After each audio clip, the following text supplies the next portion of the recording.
Welcome to episode 224 of Real Health Radio. You can find the show notes and the links talked about as part of this episode at 7, so the word all spelled out, seven-health.com/224. Hey everyone, welcome back to another episode of Real Health Radio. I'm your host, Chris Sandel. Today on the show is a guest interview, and my guest today is Dr. Jon Robison. So Jon holds a doctorate in health education and exercise physiology and a master's of science in human nutrition from Michigan State University. He specializes in health promotion and human behavior, with a particular interest in why people do what they do and don't do what they don't do.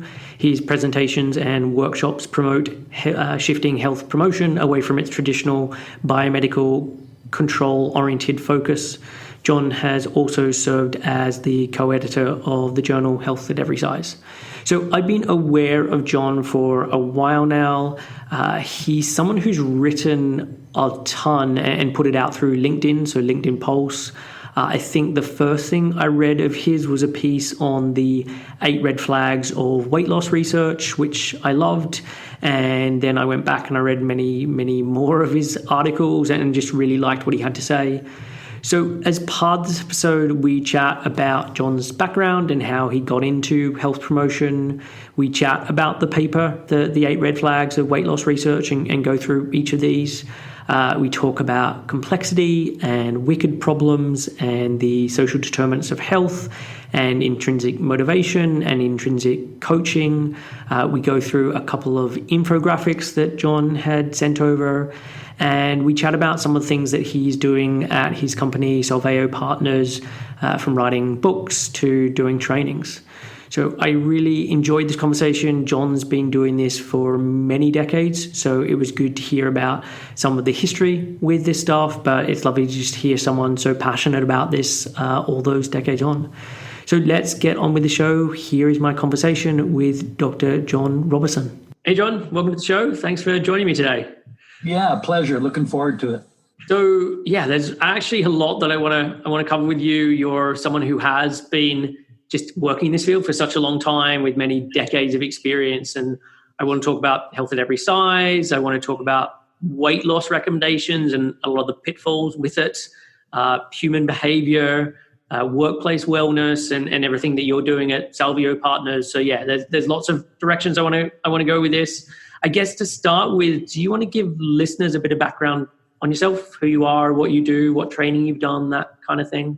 Yeah, sure, I can do that. So, I have a master's degree in human nutrition, a master's degree in exercise physiology, and a PhD in health education and human performance, which is not a term they use anymore. I think they call it kinesiology mostly now. Yeah. I went to undergraduate school at the University of Michigan, 1969, and I graduated with a degree in music literature. Okay. I did what I really wanted to do, which was go on the road and play music, rock and roll music for 15 years, which is what I did. And then when I got off the road, being on the road, not very healthy. So yeah. I started running and doing other things. And when we got off the road, we were still playing 4 or 5 nights a week. I went to Michigan State University and I worked on those degrees for a bunch of those years. And the way I got into the whole weight thing, it's a story.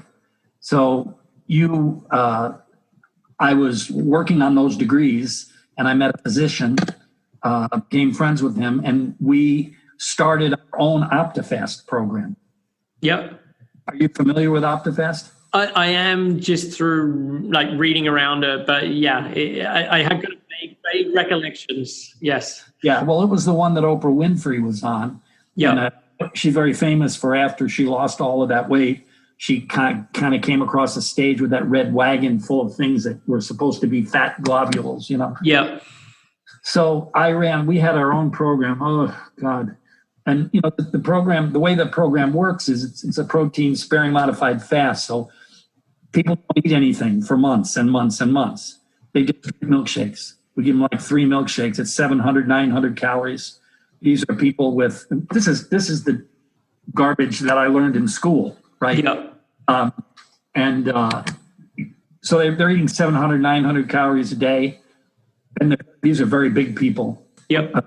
Referred by their insurance companies mostly. And losing gobs of weight, scores of pounds, hundreds of pounds, right? And then 6 months later, I'd be walking down the street and they'd see me and they'd cross the street because they were feeling ashamed.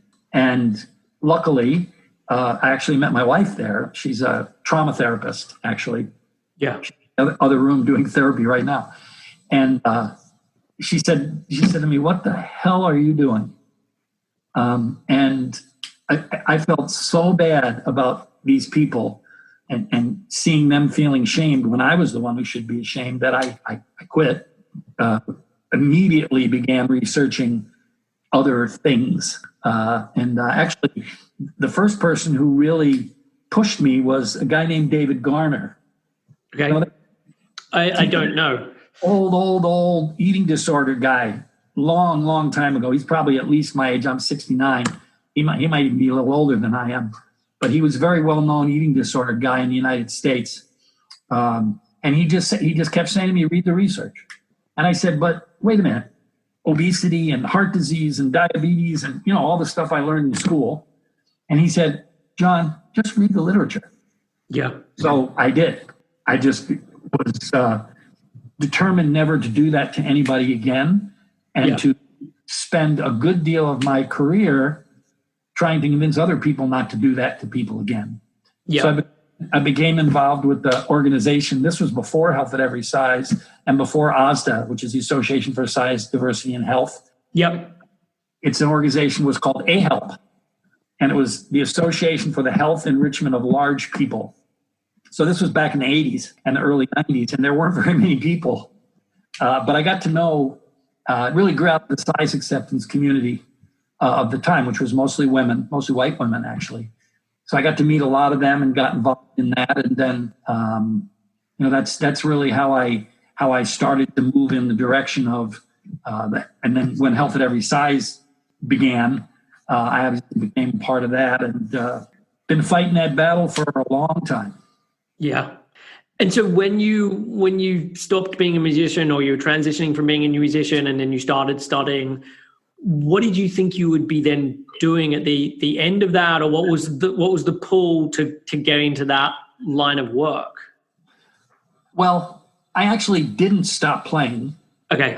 I went to school during the day and I played at night. You know, we played, our band, we were together, we still play occasionally for more than 40 years. So we've been together a long time.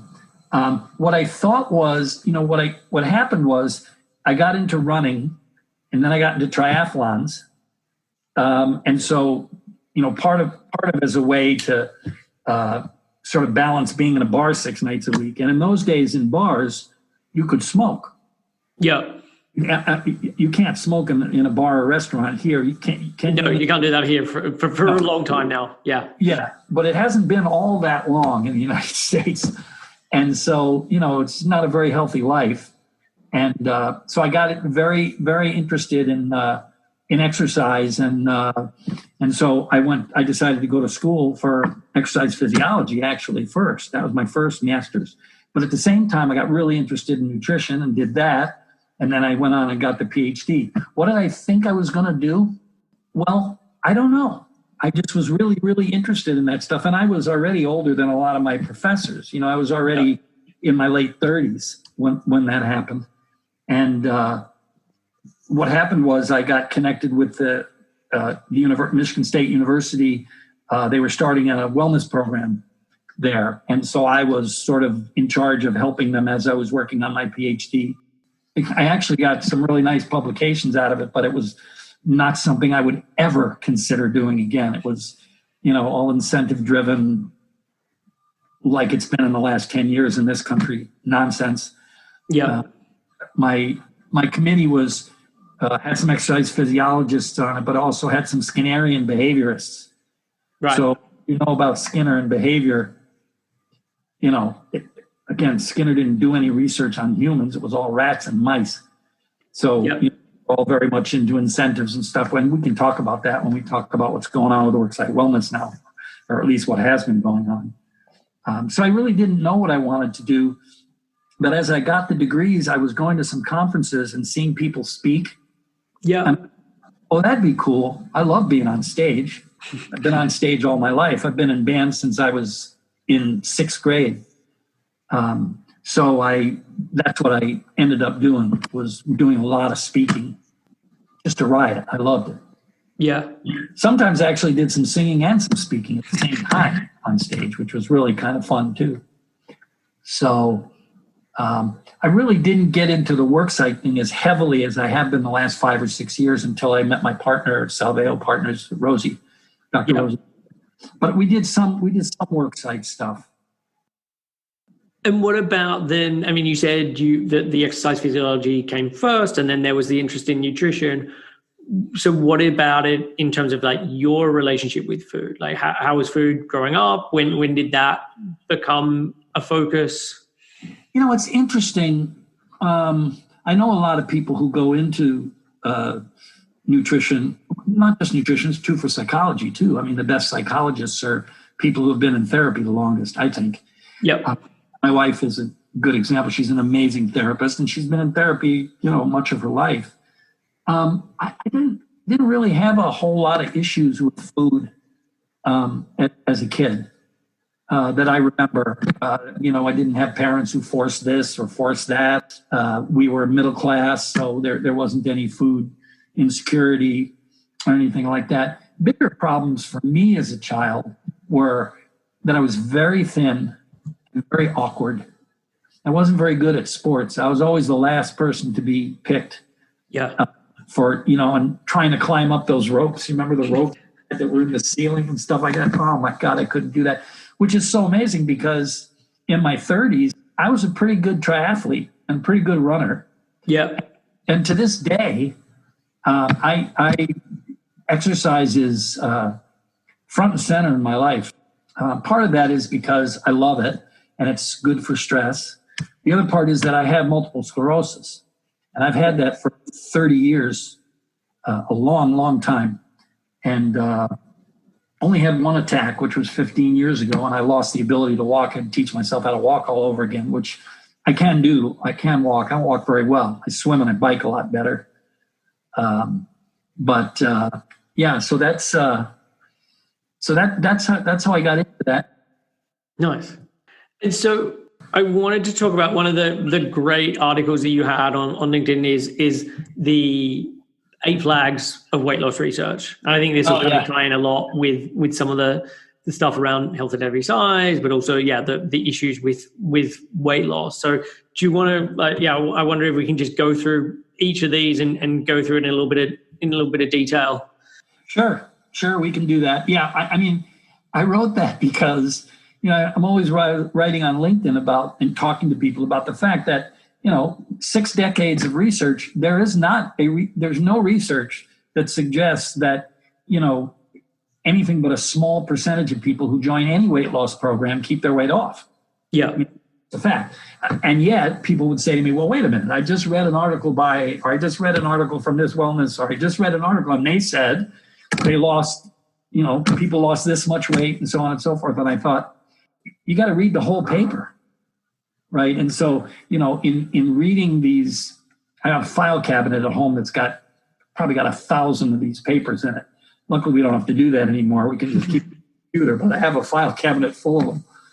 And, I thought, well, maybe we'll just go through and just look at some of and I had to take lots of statistics courses. I wish I'd paid better attention, but I'm not an expert in that. I have friends who are experts, which I ran this stuff by before I published it. But I just thought, well, maybe I'll pick out 7, 8, 9 of the most common things that happen in the weight loss research, so that when people read it, they can say, oh, wait a minute. The denominator in the beginning, right? There were 1,000 people in the beginning. At the end of the program, there were 500. Yeah. What happened to the other 500? Yeah. So let's go through them one by one. So like red flag 1, comparing participants to non-participants. And this is true for all worksite programs as well, not just weight programs, right? Anytime any study compares participants to non-participants, you should just put it in the garbage pail. right? Because participants always do better than non-participants. That's why they participate. Yeah.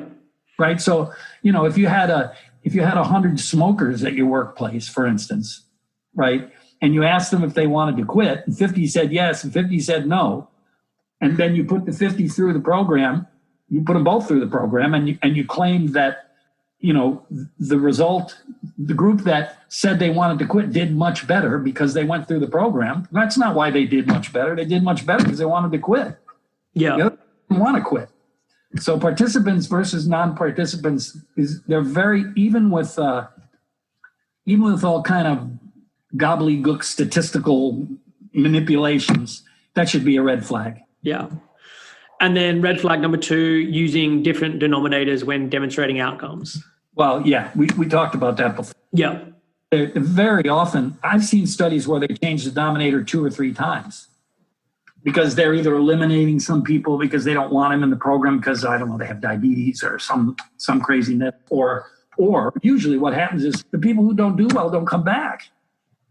Then you can't assume that the people who went all the way through the people who didn't go all the way through did as well as the people who went all the way through, because if they were, they would have stayed. Yeah. So that's an immediate red flag. Yeah. And very common. Yeah. So as an example, you have a study, and at the beginning of the study, just to make numbers easy, you have 100 people as part of that study. And for the first part of it, they follow some specific diet for 6 months. And at the end of that 6 months, already 40 people have dropped out. They just couldn't keep it up. So you now have 60 people left as part of the study. And then for the second part of the study, you then have them, say, work with a personal trainer for 6 months. And then at the end of that 6 months, like, another 20 people have dropped out. And so you've got 40 people left. And then there's a maintenance period for 6 months where they're keeping food logs and seeing a dietitian. And at the end of that point, another 20 people have dropped out. So at the end of the study, you've got 20 people left. You started with 100. And at the end of those 2 years, there's say 10 of those 20 people who've lost 10 pounds or more. And then the statement attached to that study is 50% of participants who completed the 2-year protocol lost weight and kept it off. And that's because they're only looking at the people who are left. Like, they have removed the other 80 people who dropped out from the denominator. So rather than saying there's been a 10% success rate, it's now that there's a 50% success rate. And yeah, I know this is something that you went through. There's an article you did on the last man standing fallacy. I did that actually with the person that when I need to do math and make sure my math is right, I go to a guy named Al Lewis. I don't know if you're familiar with him. But no, well, I am through your writing, but outside of that, no. He's a good friend of mine, and he's one of the smartest people. Mathematically, he's just brilliant. So I make sure that I ran this paper by him before I published it, just to make sure that I had everything right, which I didn't. There were a few mistakes. And then, yeah, red flag number 3, calling it maintenance when the program is still ongoing. Well, and that's the simplest one, right? We know that in almost any weight loss program, lots of people are going to lose weight. I mean, when you restrict your calories, you're going to lose weight. That's what happens, right? The question is, what happens after, right? And unfortunately, it's so rare that any of these programs follow up on their people. And in fact, and I've put some of these studies on LinkedIn. Very often, people will start gaining their weight back before the program's even over. Yeah. Which is really interesting. And the other thing that they'll do, which is really sneaky, is they'll call it, maybe 6 months of a program and then 6 months maintenance, and then they're giving you year results, right? But in 6 months, so the first 6 months, they're meeting with a dietitian, let's say, every week. The maintenance phase, they're meeting with a dietitian every other week. Yeah. It's not maintenance. So we want to know what happens 2-3 years after the program is over. Yeah. What we find is the statistic you see thrown around is less than 5%. But I actually have a really good study from England, because you guys have, good, because of the National Health Service and everything, you have good data, which shows that it's probably way less than 5%. A really, really interesting article. If you haven't seen it, I can send it to you. Yeah, I had a read through of it. I'll put it in the show notes. But yeah, I had a read through as part of it for the prep for this, and it's the statistics are pretty terrible. It's like more like 0.05%. Yeah, the paper it looked at the electronic health records of 160,000 or over 160,000 people in the UK, and this was across a 9-year period. And what they found was for people with, they call it simple obesity, and so that's a body mass index of 30 to 34.9, that the probability of them attaining a normal weight, so getting below a BMI of 25, is 1 in 210 for men and 1 in 124 for women. And then if you look at people who have, again, using the term as part of this paper, morbid obesity, so that's a body mass index of 40 to 44.9, that was what they were looking at with this paper, that the odds of going from there back to a normal weight is 1 in 1,290 for men, and then 1 in 677 for women. So yeah, the statistics is terrible. It's nothing like 95% failure rate that we talk about. It's way worse than that. It is, Chris. It's so amazing. I see studies all the time on the TV. Always they're saying, yeah, in 6 months I lost 40 pounds. I mean, you could do that. You could do that with duct tape. But once you take the duct tape off, you're going to want to eat. But it's still very common. Yeah, and I think this is the problem in people's mind. Like even when you chuck around the figure of 95% of diets fail, and as you said, like that's a gross oversimplification, and the statistics aren't even that generous. Probably but not. Let's use that as just as a simple number. If 95% fail, like 1 in 20 succeed. And if you think like within your circle of friends, within your circle of co-workers, okay, you know a fair few people. And then it's not that it's just the 1 in 20. You've then got people who are only 3 months into the diet or 6 months into the diet. And so their weight is lower. And so when you're thinking about people in the wild, you're able to bring to mind, oh, there was this person that lost weight at work, and there's this other person that, and it then doesn't seem like it's such a big deal, where it's like, no, lots of people lose weight and lots of people are able to keep it low. And it's kind of that thing of like a gambler who goes to Vegas and always remembers the big wins, but never remembers the losses. It's that in reverse, where you remember when someone lost weight, but you tend to forget about, okay, where are they 5 years from now?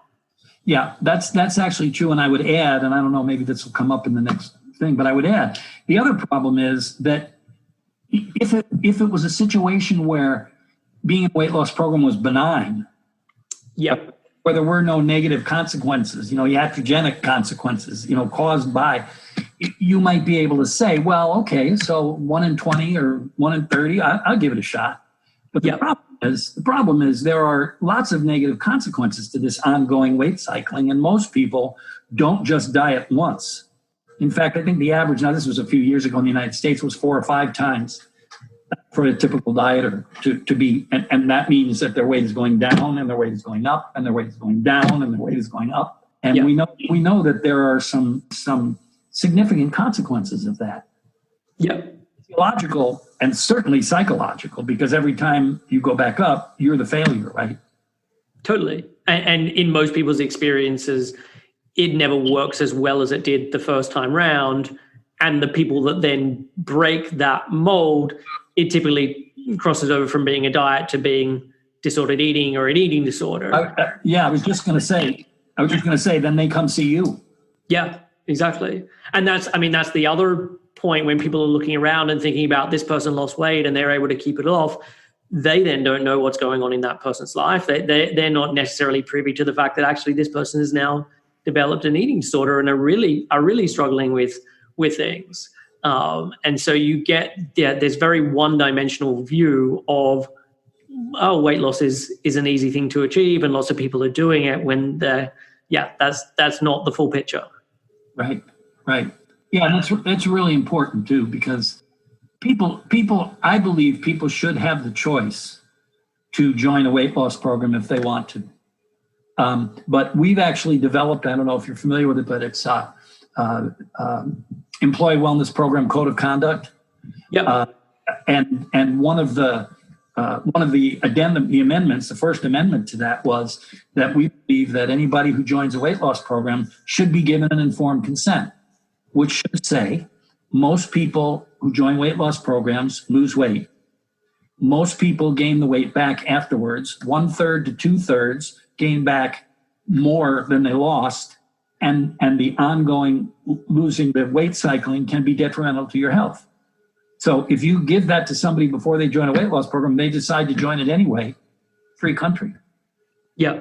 You wouldn't have a surgery asking the doctor, how many of you have these done? What are the negative consequences? What are the long-term effects? Right? So if this is a medical treatment, they should all be given the same thing. And it's interesting because lots of wellness companies have signed on to that consent, but their weight loss programs don't do it because probably, well, I don't know what would happen if like Weight Watchers and Jenny Craig and Nutrisystem and Zoom, not Zoom, Noom. I had an interesting experience with them, which I can tell you about if you want, but they're not gonna do that. There's no way. Could you imagine them being on TV and going, listen, most of you are going to gain this weight back and it could make your blood pressure and your glucose and everything else worse. But if you want to do it, come on, join us. No, because if someone was going to say that, they would actually be health at every size. Because then if your marketing is not about weight loss, it has to be about something else. And so if you're like, you know what, we're not going to focus on weight, we're going to focus on healthy behaviors and lifestyle modification and all the things. If that's where your focus is going to lie, then that's that's more health at every size as opposed to actually being a diet. Well, either that or you're baiting and switching. Yes. And of course, Weight Watchers just went through that, right? They just changed their name. Yes. WW. Yeah. And Noom is interesting. So what they do that's different on their marketing is they don't have really thin people.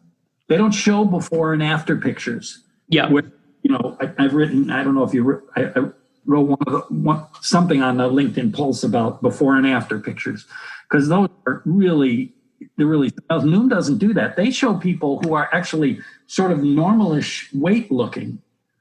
And of course, their whole argument is this isn't a diet, this is psychology. I actually called them up and tentatively joined just to see what the situation was. Okay. And they got back to me and welcomed me and everything and said, yeah. So I emailed them back and I said, can you please tell me what the qualifications of your counselors are? Because one of the things they say is you get a personal counselor. Yeah. And I got back an email that said, we're really, really busy right now, so we're not able to answer that question, but good luck. So I thought that was kind of a red flag of its own. Yeah. So then red flag number 4, calling your program or claiming your program is highly effective at helping achieve clinically meaningful weight loss when it really isn't. Well, I don't know what it's been like over there, but, over here, one of the things, when it was very clear that people weren't going to lose a lot of weight and keep it off, then people said, well, if you just lose 10 pounds, or if you just lose 10%, or if you just 5%, right, of your weight, they keep going down and down and down. And of course, one of the problems with that is, well, first of all, the problem of maintaining it is still the same, right? That's But there's another problem, which is if you lose 5% of your weight because you change the way you eat and you change the way you exercise, who's to say it has anything to do with the weight at all? Yep. Right? Because you can improve your health, you can improve your blood pressure, you can improve your glucose, you can improve all the things that supposedly weight loss is supposed to improve by just changing some behaviors. So it's very difficult to say, well, they lost 5%. A 200-pound person lost 5% of their weight, and that's why their blood glucose went down. Yeah. The nutritionist, the quickest way to make your blood glucose go down is to skip a meal. Yeah. I mean, I was speaking to, this was years ago, I was speaking to a group of diabetes educators. And instead of saying the quickest way, I said, the best way to lower your blood glucose is to skip a meal. Boy, did I get some. That's not what I meant, right? But I only made that mistake once. So was there something else in that flag that I missed? No, I think it was I think that was the piece that, I think the bar used to be, hey, we're going to move someone who's in the obese category down into the normal category. And then that just was like, okay, this is insane. We're not able to do that. So it's like, okay, we're going to 20% and then 10% and then 5%. And then it just got kind of less and less. And the thing I always think about with this as well is if you think about the weight set point, I mean, the weight set point is a band. And so for a lot of people, they will go up and down 5%, maybe even 10% when like just from normal living. And it's now wintertime, so someone's a little heavier. Now it's summertime, so they're a little lighter. They're under a bit more stress. The weight goes up. They're having an easier time. It goes, and it's just within the natural parameters of where their body floats without any dieting, without any intention. This just happens. So, and that really points to the complexity of the situation that we try to make simple. I was talking to you earlier about these guys I was talking to yesterday. Yeah. And talking to some diet doctor here. I won't mention his name. He's very famous, but he's a diet doctor. And, he said to them, well, it's all about calories in and calories out. You just have to. And I said to them, yeah, I mean, from a physics standpoint, that's true, right? But human beings are not black boxes. Yeah. Every human being is different. We absorb differently. We digest differently.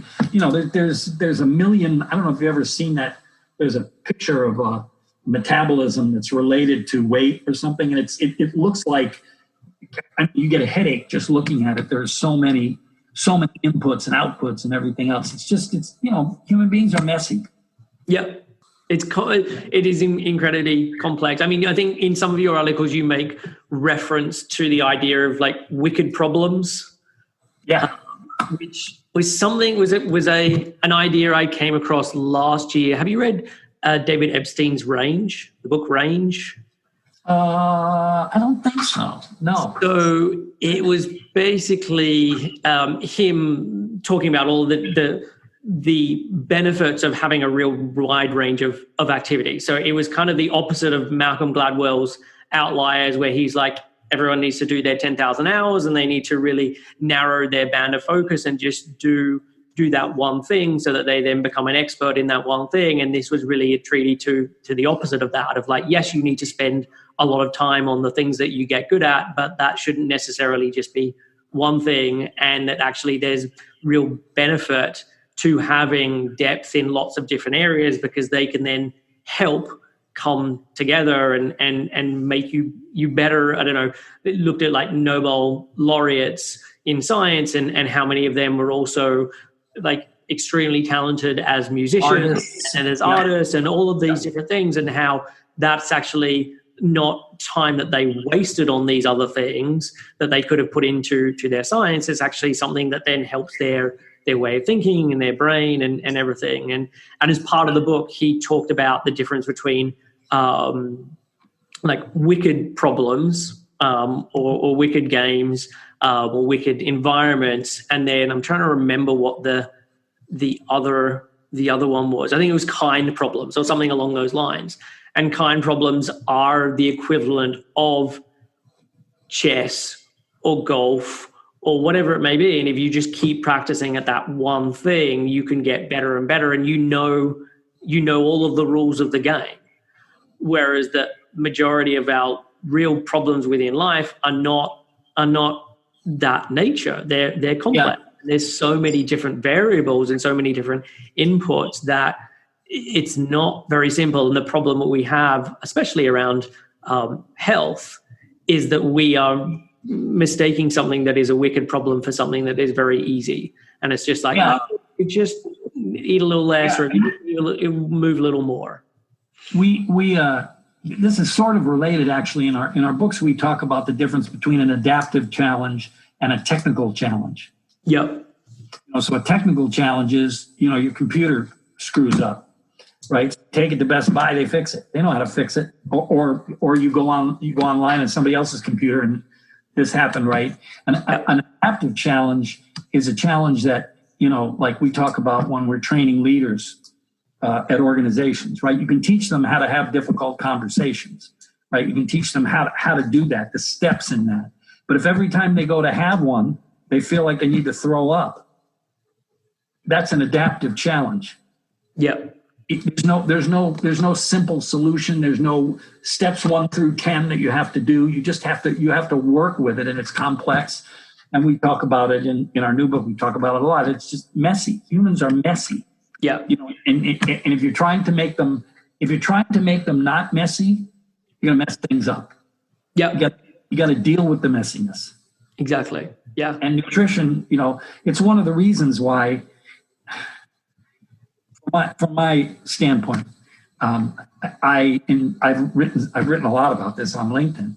I think that when people are having difficulties with food and body image and so forth, the place they should go is to an expert who does that. That's not a doctor. It's not a psychologist. It's not a banker. It's not a celebrity, right? It's like, if you're depressed, right, you don't go to Best Buy. Yeah. Go see a therapist, right? If your cat or your dog gets sick, right, take them to a veterinarian, right? If you're dealing with eating issues, body image issues, and those, you need to go to an expert to do that. Don't just. And even these journalists, and I don't know, people like Gary Taubes and Michael Pollan and all of those people, they do all this research and do all this reading, but they're not in the trenches every day with people. Yeah. What I told the guys yesterday, I said, person they were talking about was, again, a diet doctor. And I said, if you're going to deal with nutrition issues, go to somebody who does that every day. Yeah. That's, if I have a master's with all the degrees I have. In some of the programs we run, which I can talk to you about later, if there's somebody with an eating disorder, I don't deal with that. Yeah. The master's in nutrition. I know where to send that person. Yeah. Right. And so I think that's really important, because I think a lot of people think if just because everybody eats, everybody has the right to tell other people what they should be doing with their food. Yeah. The difficulty, I also think, though, is the way that we eat has become incredibly disordered, and that dieting has become so normalized, and problems around food has become so normalized that even the person who's struggling often doesn't identify that they're actually struggling with that as an issue. They think, okay, well, if I just find out what foods I need to cut out, or if I just do this thing to heal my SIBO, or if I just do this thing. And so they then go to the person who is the supposed expert in that thing. And it can often, the people they end up seeing, it can be years of going from one person to the next person before they stumble across literature around eating disorders or podcasts around eating disorders, and like, hang on a second, this really matches up to what I've got going on. And it's only then at that point that there's that realization of, this is the expert, or this is the help that I need. And so I think that's an issue. Yeah, and that really ties into the technical versus adaptive challenge. A lot of challenges have a little bit of a technical piece to it, right?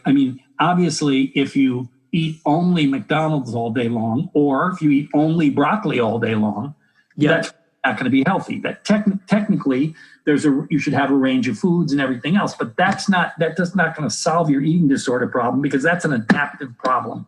Yeah, right? It's complex. It's messy. It's psychological. It's emotional. It's nice to be able to say that and know that you know exactly what I'm talking about. Yeah. It doesn't happen that often when I'm doing these. So then red flag number 5. So not distinguishing between the health impact of weight loss and lifestyle change, which I think you kind of already touched on. Yeah, that was the 5% kind of thing. And that lifestyle. And the truth of the matter is that there's some pretty good research. It's kind of old now, that shows that lots of the problems that are so-called weight related can be ameliorated without changing weight at all, by working on what you're eating and working on. And then, of course, you have the social determinants of health, which is a whole other issue. also involved. Yeah. So I think we covered that one. Yeah. And then red flag number 6, so claiming savings when there isn't enough evidence to prove it. So I think this is talking about wellness. Is this talking about wellness programs and how they will save money for a company? At the workplace, yeah. Well, the Affordable Care Act, or what they call Obamacare over here, was passed about 10 years ago. And the amendment was the Safeway amendment, where the Safeway supermarket guy said, well, we have these wellness programs, and when people if people don't participate in these wellness programs, we charge them more for their insurance. And that helps us to lower our healthcare costs. And that's just not true. There hasn't been a single study in 10 years in the United States that shows that workplace wellness programs have any impact on healthcare costs whatsoever. And the reason for that is that the problem with healthcare in our country is the healthcare. It's not people's behaviors. People aren't behaving any worse over here than they are over there. The problem is that we have a healthcare system that's set up to make some people rich at the expense of everybody else. Yeah. And you guys are obviously very lucky not to have to deal with that crap over there. I'm sure you have your own issues with healthcare, but yeah. And that we're probably the only industrialized nation on the planet that doesn't have universal healthcare yet. Yeah. And then red flag number 7, so not considering the age of participants. If you're over 60 or over 65, you're much more concerned about weight loss, unknown weight loss, than you are about unknown weight gain. Yes. Right. And so it's really critically important that, we had a situation here where we had a woman who was in her early 90s, and they were not letting her eat certain things because they thought she was eating too much. She's in her early 90s. They were actually doing diets at these homes where they have the elderly, people who can't take care of themselves, or they want to be with other old people. And they're actually putting these people on diets, which is just absolutely absurd because most of their doctors are dead. Yeah. Like most of their male doctors are dead, and these women, they're not letting them eat certain things, stuff. We just had another situation where we had a friend she was 94, and they didn't want to give her any oxygen for her pain because they were afraid she'd get addicted. She's 94 years old. They wanted to give her Tylenol. Just insane. Yeah. So just really have to. I think that's what I was talking about in that. I think because as people get older and they're in their 60s and 70s and 80s, a lot of the concern is, as you say, unintentional weight loss. And it's like, okay, we need to make sure that people are eating enough and they don't have cancer. And they don't have cancer. Yeah. Yeah. And so, if you're running a weight loss study with people who are in their mid 60s or late 60s, that's going to give you a very different set of results that bears no resemblance to someone who is then going to be in their 20s or 30s, who is then looking at these results. Yeah. The only thing that would be the same is they're probably going to gain their weight back if they live long enough. Anyway. Yeah. Yeah. And then red flag number 8, not being transparent about likely outcomes and potential negative consequences. Well, and that's the weight cycling thing. And, back when I first started this, there really wasn't much on that, but there's quite a bit now on that, on what happens to, with The Biggest Loser. Now that's a lot of weight loss, but, messing up the metabolism, slowing down the metabolism permanently and so forth. And the weight cycling, there's some studies that talk about relationship to inflammation, which of course is a huge thing now, and blood pressure and blood glucose and lots of other things that can be problematic aside from the psychological stuff, which of course can be physiologically problematic too, if you're always stressed out and anxious and so forth. So yeah. So making sure that people understand that it's not benign. So if you read the informed consent, if you actually have the informed consent and you read it and you decide to go ahead anyway, you need to know that there are some potential consequences. Even with the vaccines now, right, that just started over there and we just started here, it's important that people know, I was talking to a woman yesterday, and she's sort of on the fence about whether she's going to get the vaccine or not, like people are. And she said, well, some of these people have gotten headaches and flu-like symptoms. And she said, I don't want to do that. And I said, that means it's working. The reason you get a fever after you're given the vaccine is because your immune system is going, oh, what the hell? Right? The reason so some people get a little bit sick. Now, there doesn't seem to be very much sick, but the fact that you feel something doesn't mean that's not a bad thing. Yeah. It means for sure it's working. She didn't know that. She didn't know that. So, it's just really important that people know that losing weight and gaining weight, losing weight and gaining weight is not benign. Yeah. And I also think there is the kind of the physical side that you talked about there, but I think the psychological piece is huge. It's huge. Absolutely. Because it then traps people within that cycle. It is going to be more like, I failed again. I'm sure you see that. You see that all the time. I'm sure people that come see you. Yeah, and it makes it more likely you're going to end up with an eating disorder or disordered eating, and then having this very messy relationship with food, and that can be a really long, ongoing lifetime struggle for people. So you're right. It's not benign, and especially within the culture that we live and the focus around weight and health and all of that, then when you feel like I did this thing and it's now hasn't worked out and I just feel like a failure, that's and not imagine if you've done that. Imagine if you've done it 10 times. Yeah. Which I'm sure lots of people you've seen have. I know lots of people I know have, over and over and over again. Some people have done the damn Weight Watchers thing 10 times. We have a program we call Health for Everybody. Yeah. Which, an amazing program. It's a worksite program, pure health at every size. And very often, a company will call me up and, they want to do that program. And they say, well, we have a Weight Watchers program going on at work at the same time. And I say, I don't care. That's fine. In fact, usually what I'll suggest is let's do a pilot. Let's compare the two. Yeah. People one and people choose the other and let's see what happens. That never happens.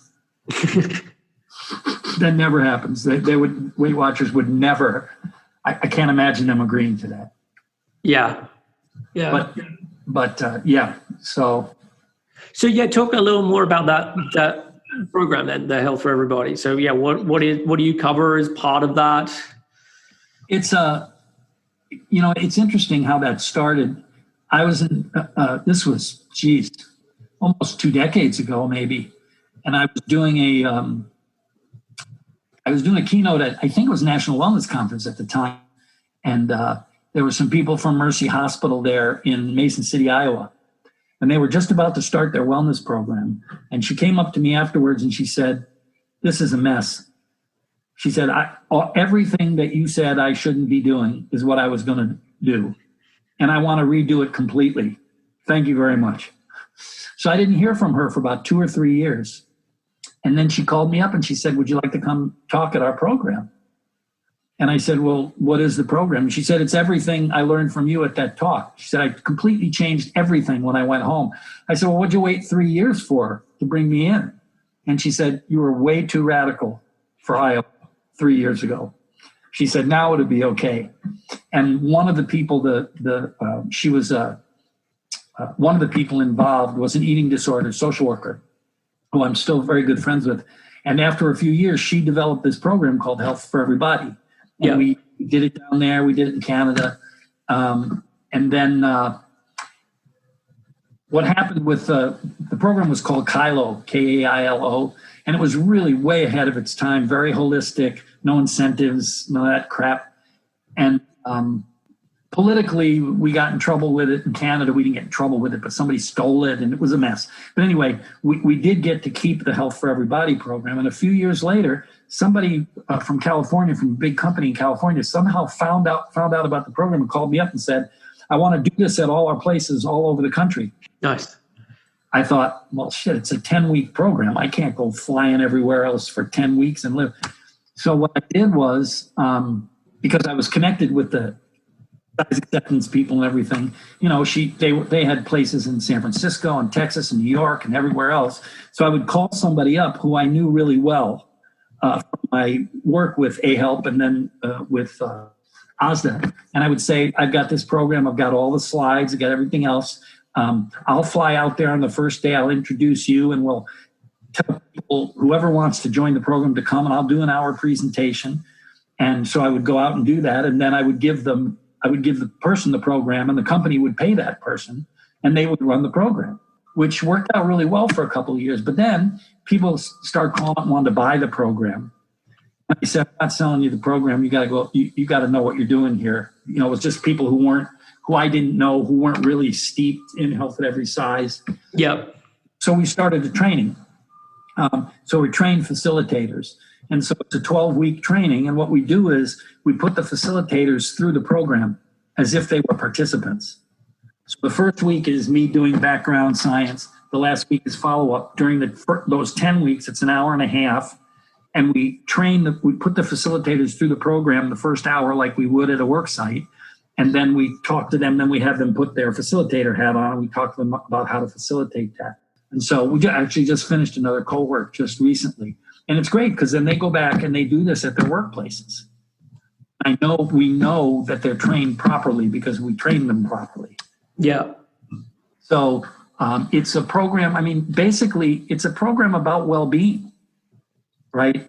Health for everybody. So it's not just for large people. All kinds of people take it. We talk about all the research that you and I have been talking about. And we talk about weight stigma. We talk about social connectedness. We talk about just everything having to do with well-being, social support, and social determinants of health. We talk about all of those kind of things. And then they go and they run these programs, and we teach them how to market it. So people are knowing. We actually have a 30-minute video that we give to them that they can show their company, so that people know that it's not a weight loss program. They know what it is and what it isn't. Yeah. So it's one of the most fun things I do, doing the facilitator training, because, then I know I got 10 people that are now going out to their companies and they're spreading this stuff all around. And even if they've got a Weight Watchers program going, so what? This is just something different, something new, something different that people can try and get a different perspective on. Yeah. So health for everybody. So that's one of the things, and I do it through Salveo, but I did it before. Rosie and I have only been working together about 6 or 7 years, but I've been doing this program longer than that. So it's very rewarding. Actually, kind of interesting. We have a bunch of people at Beaumont Health System in Michigan. Is the biggest health system in Michigan. Big health system, lots of hospitals.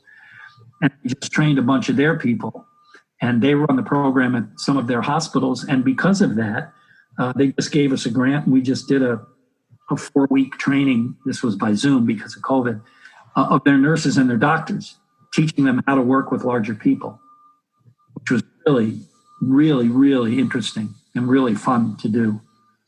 It was myself, one of my colleagues who helps me teach the Health for Everybody, and then a woman named Michelle May. Yep. You know who she is? Yeah. She, Am I Hungry is the name of her program. Yep.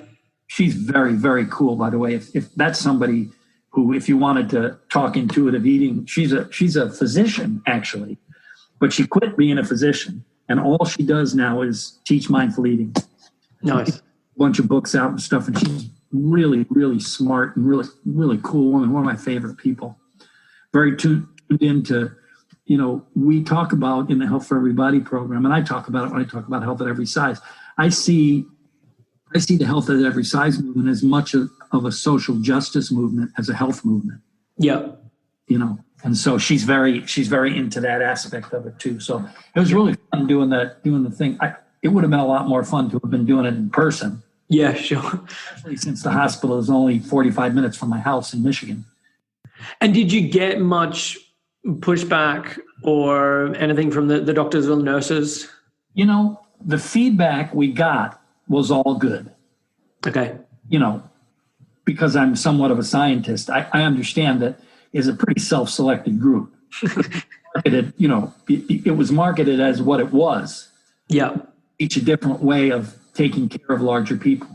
But we were lucky there were two doctors who already were health at every size people, which is not that amazing. I mean, that hospital system probably has 50,000 doctors and nurses. It's huge. There was at least one, so she came on, and most of the feedback we got was very positive. Yeah. Well, hopefully it is starting to then trickle down into those places. Well, yeah, and we talked about all kinds of things, about how to take care of larger people in your office and weighing, and all kinds of very practical things. One of the women, the other woman that helps me, Rebecca Johnson, she's very practical, hands-on kind of. She's in the minutia.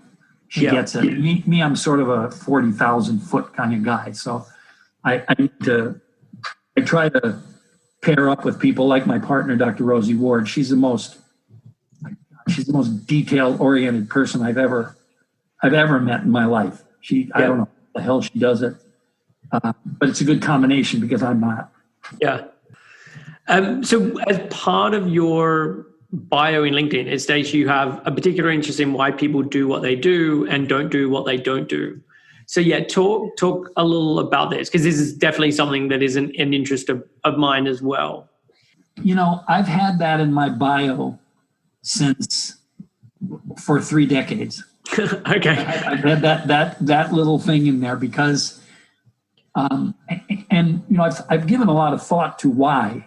Because, people change their bios, they take stuff out and put it in and stuff over 3 decades. And I think it's a combination of, I grew up in the 60s. Yeah. I was, very politically active. I mean, I was at all the, anti-war demonstrations in Washington. I got maced and knocked out. And I've always been sort of I'm adopted. So there's that piece. I've always been sort of, take it to the man or not like to be told what to do, like to do my thing. Like what I really wanted to do was go on the road and play music. I didn't want to go to college. I went to college because my parents, who I love dearly, raised a Jewish boy, and Jewish boy is supposed to go to college and become a doctor. I didn't really want to do that. I wanted to play music. I think it's a combination of that and that, being in health promotion. Before really I was in worksite wellness. Well, it was sort of worksite, but the idea of incentivizing and forcing people and trying to make people do stuff by either feeding them carrots or hitting them over the head with a stick has always really pissed me off. Yeah. And I got in a lot of trouble way back in the day with the health promotion community when I was doing all the speaking, because everybody was talking about incentives and, this, that, and the other. And I was just saying, look, if you have to incentivize people to do something, you should be asking yourself why. Yeah. Right? If people are not coming to your wellness program and you have to say to them, well, if you don't come, we're going to charge you $2,000 more on your health insurance. And then people will say, well, if we don't do that, they won't come. What should we do? I said, well, you should try to think about why they won't come. Yeah. What is it that you're offering them? And it's better now here. We call it wellness or else. Yeah. That's actually a term I coined. And that was right after the 2010, when the ACA, Affordable Care Act, passed here, 2010, wellness or else.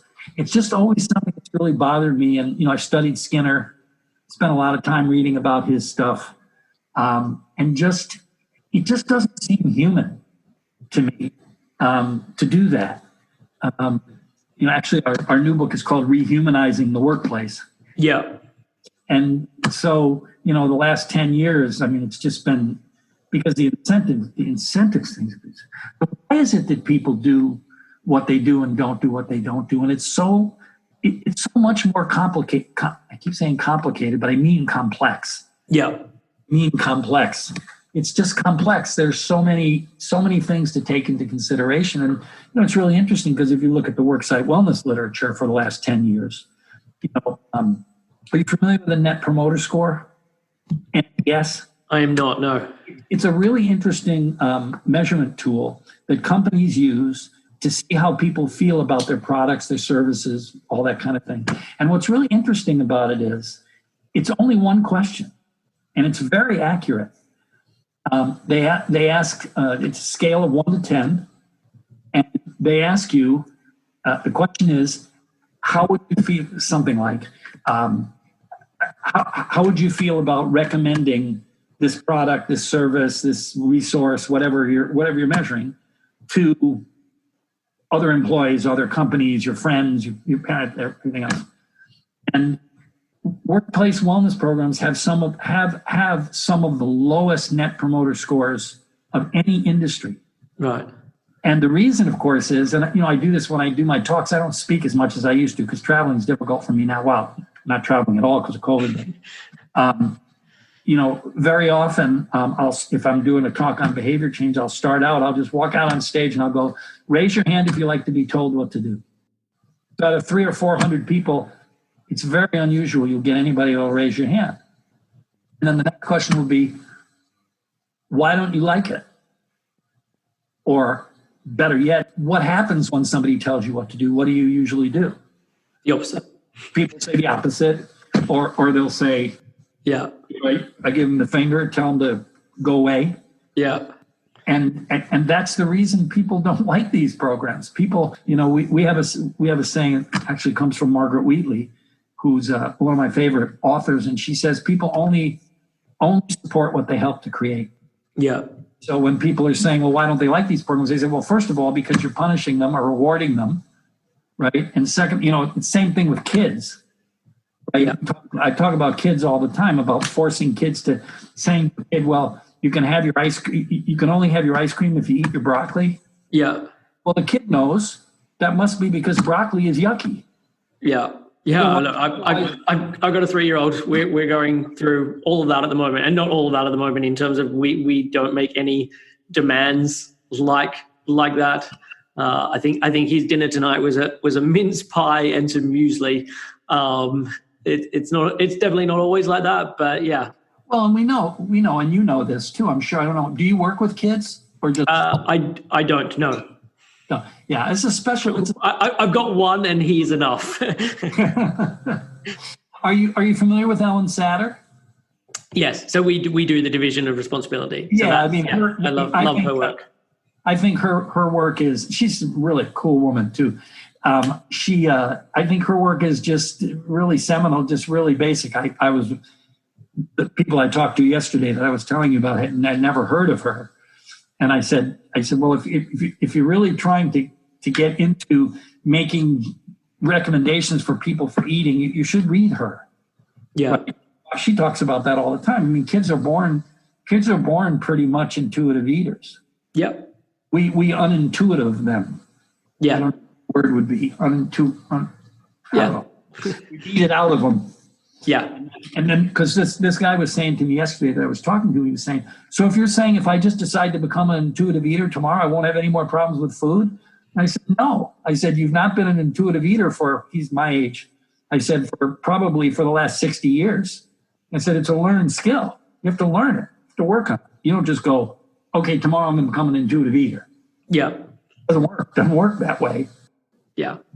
And so I know, as part of your training, you did like intrinsic coaching certification as well. So is that kind of connected to that statement of like why people do what they do and don't do what they don't do?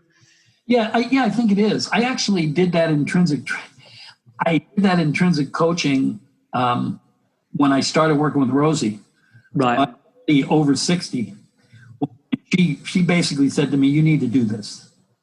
Yeah, she not only is an intrinsic coach, but she also has done mentoring and training and so forth. And most of the coaching that goes on in the United States, I don't know if it's true in England or not. My guess is it might be, is motivational interviewing. MI. So that's what is part of like the registered dietitians and training over here. It definitely wasn't part of my course, but it's something that I then found after my course, and it is a big part of the way that I think about working with clients. Yeah, this is very, very different. MI is based on stages of change. Yep. Medical model and so forth. That model doesn't really work very well for health promotion. It was really designed, stages of change was really designed for drug addiction. Yeah. And if you read the literature on the impact that has on health promotion behavior change, it's not very good. Now, part of the problem is that it's not taught well. It's taught very quickly sometimes. And, but saying to somebody, intrinsic, if you wanted to invest in something that I think you would find amazing, intrinsic coaching would be it. It's interesting because when I did it, I think I was 62 when I took it. It's all online. Yeah. Which is really nice. It was me and 12 MI trained coaches. Okay. That was the cohort. And it was so interesting because it's really all based, I don't want to say it's based on chaos theory. I'm a huge chaos theory fan, chaos and complexity, because I think it explains human beings so much more than, the sort of Skinnerian approach. It was so interesting because at first they were all really, I don't know about this, man. This is really different because, MI is pretty behavioral, right? You sort of set up, on a scale of 1 to 10, how much do you want to do this behavior, or, those kind of things. I don't know if that's the way you do it, but a lot of that is done here. And then you've got those stages of change. Are you moving from contemplation, pre-contemplation to contemplation? And it's very linear, right? It's a very linear model. Human beings are anything but linear. Yeah. So I would say, just so you understand, I've studied it and I use it as like a way of thinking about things, but it's not like a methodology that I'm going through in a sort of paint by numbers fashion, or it's like I'm not even really thinking about those different stages of change. It's just a way of starting to think about the more you try and push someone to do something that they want, that they're not wanting to do, the more that they're kind of resistance to it. I kind of use it as a way of thinking about kind of collaboration. And so I think of motivational interviewing, at least for me, is more of an ethos as opposed to a real set in stone thing. Yeah, I would still think about it. Think about trying that training.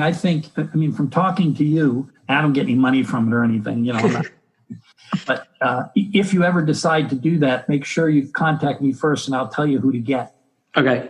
Trainers are good, but there are some that are just amazing. The woman I had was just unbelievable.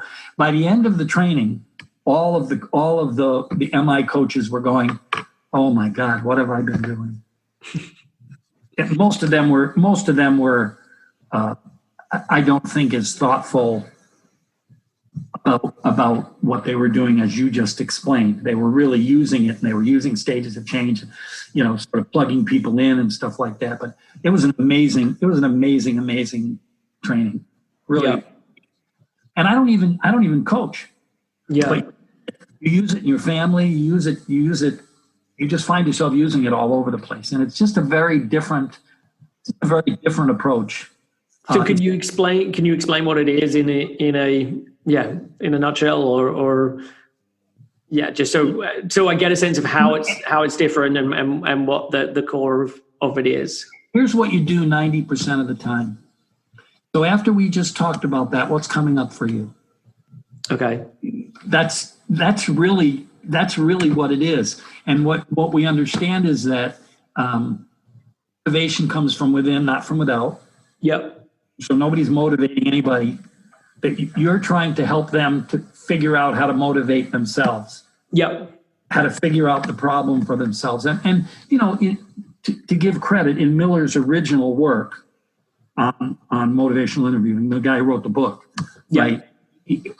It's there's more of that in there than what I see most people who are using it doing.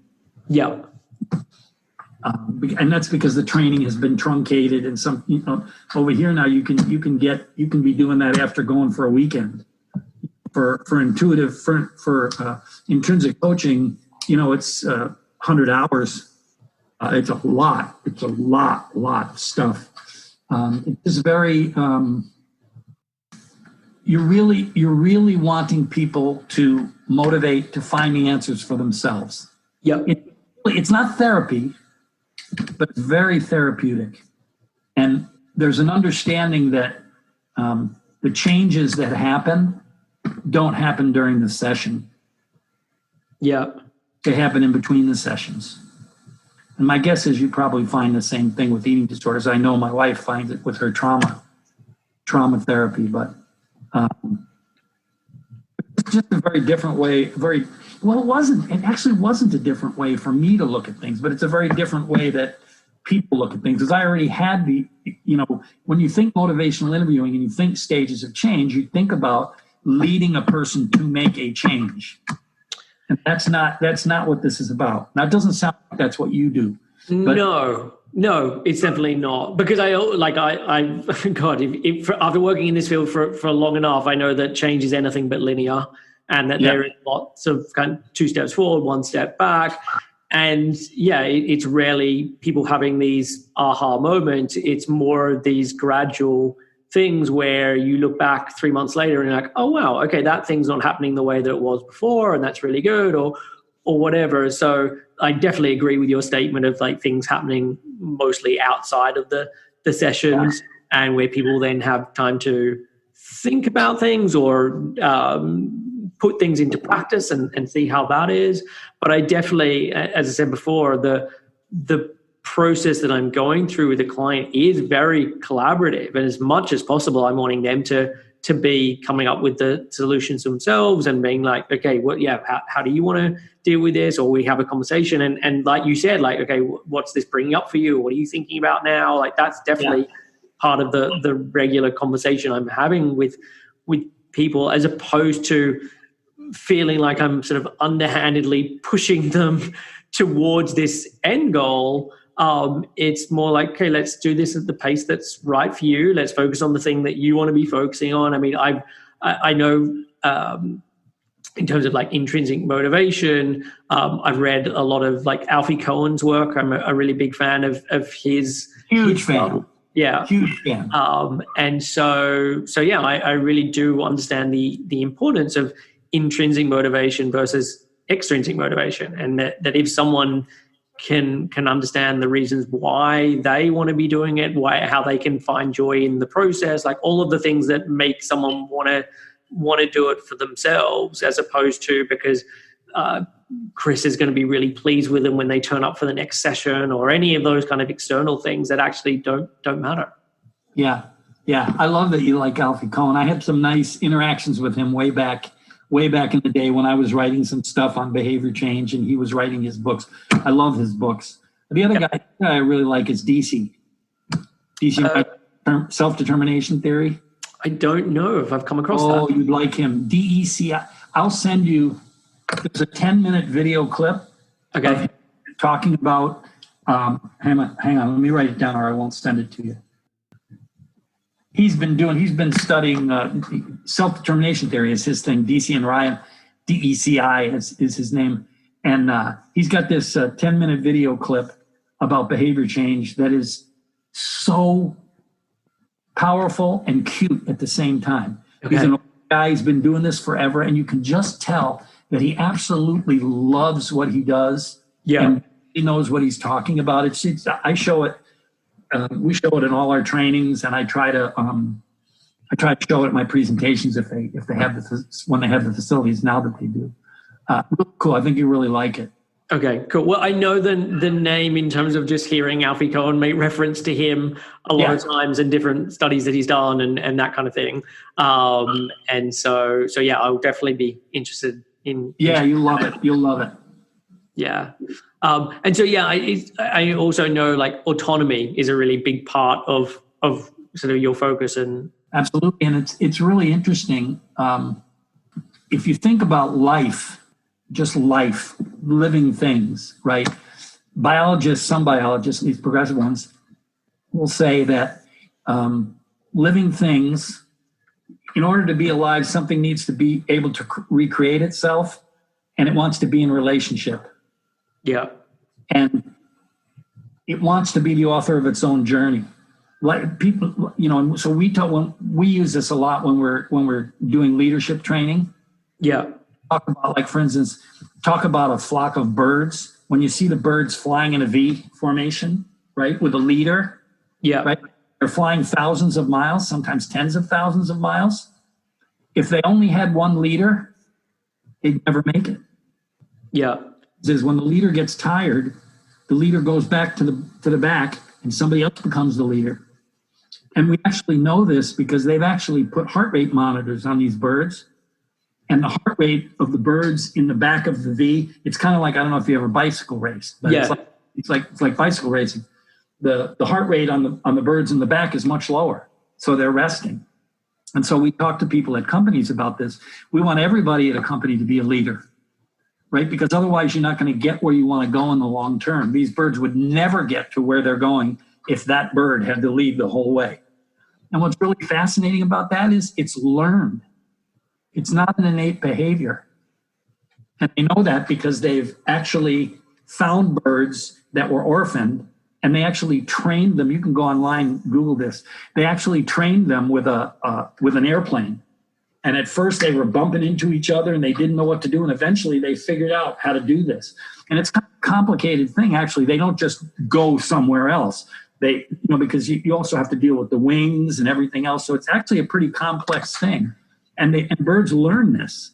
So that's when we talk to leaders, we talk to them about that. You want to be able to have everybody to step up as a leader, to be able to step up as a leader. And that leading is a behavior. It's a set of behaviors. It's not a title.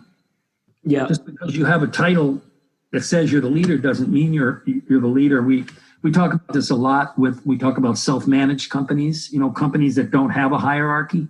Yeah. Where, you go there and nobody has a name tag that says, I'm the human resources guy, I'm the vice president. Everybody is sort of equal. And those companies are really interesting, and there are quite a few of them, and they actually do really, really well. And there's no anarchy, but there's lots of autonomy. Yeah. It's really interesting. I visited one down here in Florida, and they, I went, this was about 2 years ago, it was in Tampa, and they make very sophisticated parts for machines. And I went and I met with the HR guy because we did some interviews for our book on self-managed companies. There are a lot of interviews in the new book. And so I met with the HR guy and I went in, and he doesn't, he has his tag on that has his name but doesn't say HR, and nobody has their titles on there. And he told me a story about the guy who started the company, because it's been a self-managed company for a long time. Yeah. The guy who wanted to do that, and he said there were two things that were really important to the guy who started the company: that it was self-managed, and that they had a lot of plants inside, like they brought greenery and stuff inside. And he told the story. He said the only person in the company who had a tag with her title on it was a woman who watered the plants. Title was plant manager, and that was everybody else didn't have a title that they used except for her, which I thought was a great story. Yeah, that's really cool. So you sent over this great infographic in preparation of this recording, and I'm going to link to it in the notes so that people can see it, but I think it's fairly self-explanatory enough that we can talk about it without having to see it. And it's called the Food for Thought Pyramid. So do you want to just chat a little about it? Yeah, so just a little bit about this history, about where this came from. I mentioned there was a woman who came to hear me speak, and she was from Mercy Hospital in Iowa, and she was starting a wellness program, and I was speaking at the National Wellness Conference. And that was the program. And as part of that program, they had a social worker. And what they did was she was actually working with the EAP, Employee Assistance Program. Okay. Was they brought her into the wellness program because EAPs, I don't know if they have them even over there, but they're usually associated with organizations, and they're usually associated with stigma. So if you get sent, like the human resources person will send you to the EAP if you're having problems. Okay. So it's got a big stigma with it. So what they did was they took the social worker and they put her in the wellness office, right? And so you could just go in there and you could just have a session. And lots of people who went there had never gone to a session. And it was really turned out to be very helpful. And she was an eating disorder specialist also. Laura McKibben is her name. And I think it was 2010 when the new guidelines food pyramid for Americans came out, and it was a disaster. It was basically a diet for everybody in the country.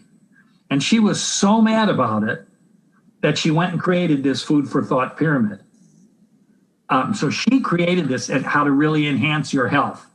And as soon as she created it, she realized that I would love it.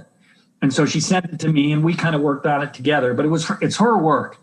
You can see on the bottom, if you look at the sources, that my name actually comes up after Jesus. Yeah. Right. Which I thought was, really interesting. And again, I don't make any money off this, nothing like that. And so she put this thing together and I just thought it was so creative, just so creative. And we worked on it, and then she sold them for a while. And she donated some of the profit to charities. So you could buy it, and then you could say where you wanted the money sent and stuff like that. So just a really good thing. But again, it really speaks to the underlying issues, whether it be in the culture or in an organization, the underlying issues that are really, turns out, are much more determinants of not only our health, but our longevity, than the sort of individual health behaviors that health promotion has been so obsessed with for the last, I've been doing it 35 years, so for the last 35 years. And these pyramids both speak to how critically important the context is. Yeah. For health. So that's kind of where it came from. And I mean, again, if we're looking at it, if we look at the bottom of the pyramid, if we're looking at the food for thought pyramid, I mean, and it's set up just like the food pyramid was for the United States. There were, certain amount of servings of each thing and so on and so forth. And she starts with 6 to 11 servings of genetics and luck, and 6 to 11 servings of socioeconomic factors, right? That's the context. That's the context, right? If your genetics are bad, if you have bad luck, if you don't, if you have issues with income, access to health care, freedom from violence, if you don't have those things, how many servings of broccoli you eat a week is not going to make much difference. And if you have those things, you have the foundations of good health. Those things are absolutely critical. And so we put them on the bottom of the pyramid. It's sort of like Maslow. Everybody's sort of familiar with Maslow's, hierarchy. You don't get to self-actualization if you have no place to live and you're in the middle of a war zone, right? It just doesn't happen that way. So you have to build from the bottom up. And that's what she did here. I've done podcasts before. Over here, they have the Marmot Review that was done. And then more recently, they had the 10 years on Marmot Review. And that is so much of what the Marmot Review focused on. So for anyone unfamiliar with that, I've done a whole podcast on it that you can check out, and I'll link to that in the show notes. But it just looks at health inequalities and where health inequalities really stem from in the UK. And when they look at that, it's not coming from the places that most people are focusing on from a health perspective. It's coming from the fact that there are socioeconomic issues, that there are just an inability to be able to have regular work or to live in an environment where your house isn't covered in mold or that things aren't falling down. Like, it's these really basic things that when you're in a place of privilege, you forget about. Like you don't even think of Yeah. as being something that's impacting on health, because it's just a given that you're going to live somewhere that feels safe and that has green spaces, and you have the luxury of being able to think, oh, am I going to include quinoa or kale or whatever it is in my eating, because those things have become just so ubiquitous to you in terms of having a safe place to live and all of that, that you don't even think about it. Yeah, and Marmot is, I mean, he's the guru. I mean, all of the work I do is based on his book, his writings, his work. He's the dude when it comes to this stuff. There's no question. And I'm constantly talking to my health promotion people about reading his book. The original book. I mean, they're and when you were talking about, the things we just don't think about, that we sort of take them for granted. But just a new study came out just very recently. I think it was actually read up in the New York Times, and there's two neighborhoods around Chicago, around the city of Chicago. They're 7 miles apart. These two neighborhoods, right? Yeah. One of the neighborhoods is mostly people of color. The other neighborhood is mostly white, right? In the neighborhood that's mostly lower socioeconomic, people of color, the life expectancy is around 60. In the neighborhood 7 miles away, it's 90. I was doing another sort of a podcast blog kind of a thing a couple of weeks ago, and the guy said to me, well, that's longevity, but what about health? And I said, well, wait a minute.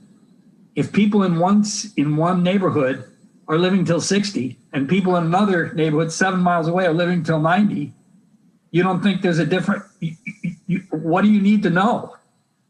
Right? What?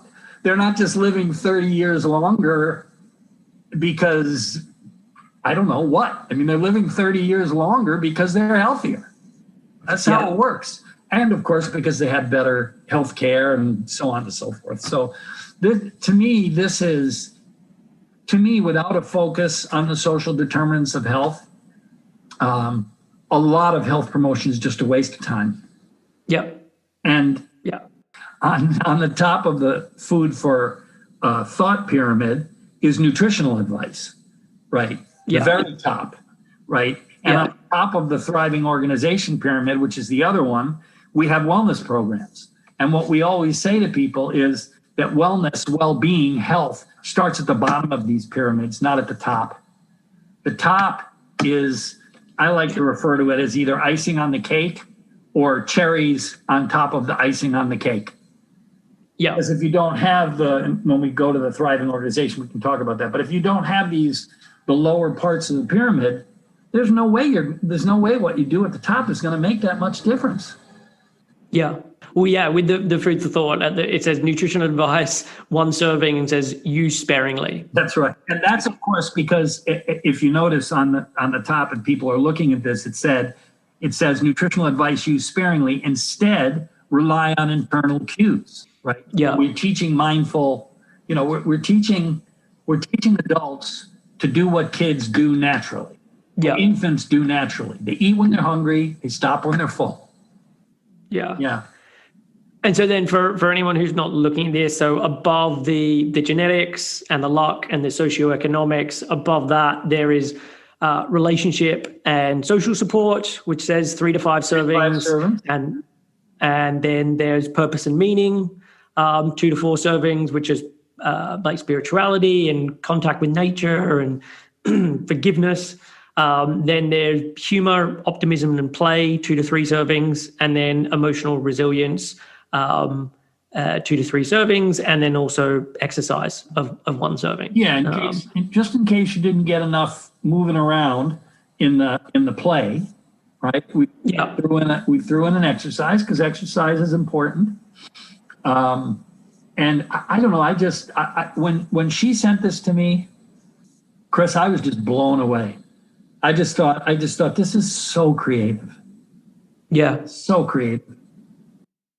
Let's go through the, you made reference to another pyramid that you sent over, which again, I can link to in the show notes so people can see it. And this is the thriving organizational pyramid.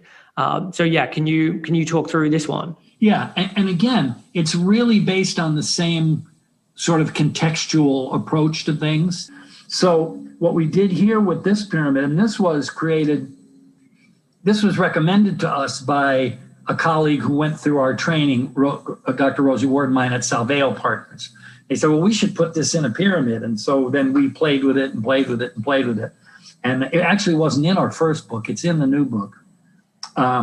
But again, I mean, it starts off with, it's interesting because if you're looking at the pyramid, the bottom, I'll leave the very bottom one out for a minute. But the biggest ones on the bottom, it's kind of set up like the food for thought pyramid, are humanistic culture and quality leadership. So what we're saying is, and all the way on the top, just like nutrition was on the other one, are wellness programs. And what we're saying to people is, if you don't have a humanistic culture, if people don't feel valued, trusted, listened to, if you don't have quality leadership, leaders, not managers, right? Leaders inspire, managers make people do stuff, but leaders are meant to inspire people. If you don't have those things, and then the next two up are trust, connection, and support, purpose over profit, supportive climate, effective communication. If you don't have all of those things, then throwing a weight loss program, or you should never throw a weight loss program in, but doing anything, throwing some companies will pay for gym memberships, or they'll have foosball machines or places you can go meditate in the building, all those things. If you don't have if you don't have that underlying culture, those things are not going to work any more than if you don't have a place to live and you're in the middle of a war zone, that you're going to somehow reach self-actualization. I don't know how the hell you're going to do it. And so it's really sort of set up the same way. And then the very bottom of the pyramid, if you look at it, we added this actually afterwards. We call it 21st century organizational design. And this is sort of we talk about this a lot in both of our books. This is sort of the idea that an organization is a machine. I mean, if you think about the structure of an organization, how you usually see it structured, you see boxes, rows of boxes, right? So you got middle management, you got the CEO, the CFO, the human resources, and they're stacked up like this. But that's how communication happens in an organization. Communication happens around the water cooler. It happens at lunch. It happens to people walking by, people working on projects together. It's much more like probably less so all of those things happening now in a pandemic. Well, that's true. Now it's all happening on Zoom. Yeah. But you networks. So what we say in our books is that organizations are really much more like living things than they are like machines. Yeah. They're made up of human beings who are all living things, who are all imperfect, who are all complex, who are all messy as hell, right? And so you have a big group of messy, complex human beings. That's really a living thing. And so we talk about, our book is called Rehumanizing the Workplace. If you think about, just to go back, if you think about early 20th century United States, right, and you think about the factories. Yeah. And basically what happened there is everybody did exactly the same job, and they were basically extensions of the machine. You stuck a part in, you pulled a part out. If that person got sick, you moved them over, you put another person in, they did that, right? There was no autonomy, very little mastery or purpose. You were just part of the machine. The problem, of course, is that it's not like organizations aren't like that anymore. We don't live in that kind of a world anymore. We live in this world where things are changing really quickly. Companies have to be really flexible. They have to be, the term they use in Europe is agile. Is the term they use here? Here we use flexible, but agile is the term from Europe that's used a lot. And the things that are important for an agile, flexible, able to react organization are very different from that, sort of early 20th century, either an automobile factory or women sewing something or so. Yeah. And yeah, I mean, I think as you described there, it does very well represent that in terms of what is important for a healthy workforce and for a healthy, like to create healthy employees. And I was wondering in terms of your book, like how much of it is directed at the sort of employer or business owners versus being at employees and what they can do to change things? Well, let me say one more thing before I go to that, but then I'll go to that. One thing that we really focus on in both books, it's really critical, is what we call, the term here is psychological safety. When you think of safety in an organization, you think of, if you're running a machine, to be safe so you don't lose your arm. Yeah. I remember working on these punch machines when I was going to college, and you would stick a part in, and then this hand would come down like this, and it was for you to get your hand out of the way. So it made you get your hand out of the way. If you didn't, you'd lose your arm, but it would knock your arm off. You think about safety. You think about those kind of things, but really psychological safety is so important in a workplace. And what is psychological safety? Well, I don't know. The way I like to think about it is Brene Brown is a huge promoter of this. But what I think about it is psychological safety is knowing that when you go to the place that you work, if you do well, if you do something good, you're going to be recognized, right? And you're going to be congratulated. If you do something that isn't quite so good, it doesn't quite so work, it's going to be used to help you get better. It's not going to be used to, oh man, you screwed up. You really screwed this one up, right? It's going to be, okay, this is where good leadership comes in. A good leader will say, okay, what do you need from me so that the next time you do this, it comes out better? That's what a great leader does. So psychological safety is really clear because Brene Brown talks about this all the time. She says, people very often go to work and they have two jobs. One is the job they got hired for. The other job is to armor up so nobody sees that they're not perfect. So nobody sees that they make a mistake. So nobody questions what they're doing, right? And with that armor on, the organization cannot be as effective. Can't be as effective. People got to be able to take their armor off and feel safe. That's psychological safety. Really, really as critical as any other thing in an organization, I think. Yeah. Well, I mean, in an organization, in a relationship, in so many areas of life. Yeah. Anything where human beings are involved. Yeah. Trust, psychological safety, they're just absolutely critical. And we just don't talk about them that much, right? They weren't that big a deal in the factories in the early 20th century, right? What was important was physical safety because you were basically part of the machine. But if you screwed up, they just move you over and put somebody else in. So as far as the books are concerned, the two books, the first one is How to Build a Thriving Culture at Work, featuring the 7 points of transformation.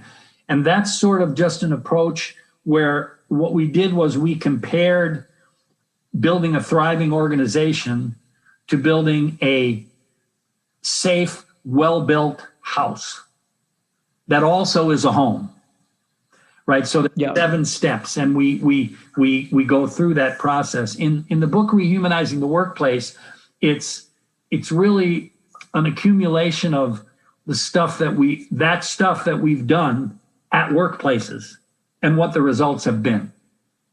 And so I'm trying to get to your question about that. It's a good question. I'm trying to think of the best way to answer it.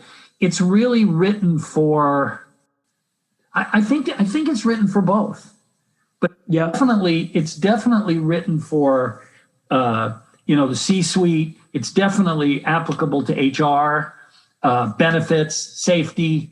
In fact, we put on our own conference. It was called Fusion.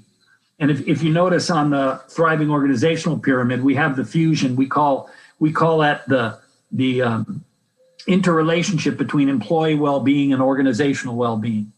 And we say they're inextricably interconnected.